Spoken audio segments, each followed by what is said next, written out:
মারা গেছেন বরেণ্য গীতিকার সুরকার ও সঙ্গীত শিল্পী প্রতুল মুখোপাধ্যায়। ৮৩ বছর বয়সী সঙ্গীত শিল্পীর মৃত্যুর আগে গুরুতর অসুস্থ হয়ে কলকাতার SSKM হাসপাতালের ICUতে চিকিৎসাধীন ছিলেন। প্রতুলের মৃত্যুর বিষয়টি ভারতীয় সংবাদ মাধ্যম জি24 ঘন্টা নিশ্চিত করেছে।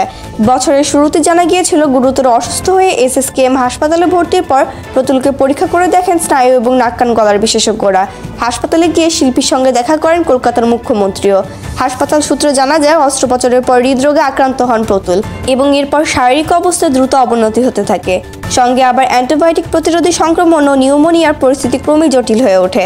১৯৪২ সালের ২৫ জুন অবিভক্ত বাংলার বরিশালে জন্মগ্রহণ করেন প্রতুল মুখোপাধ্যায়। দেশভাগের সময় সপরিবারে ভারতে পাড়ি জমান তিনি। ছোটবেলা থেকে নিজের লেখা গানে সুর দিতেন। তার অনেক সৃষ্টির মধ্যে আমি বাংলায় গান গাই গানটি বিশেষভাবে সমাদৃত। গানটি ২০১১ সালের মার্চে প্রকাশিত হয়।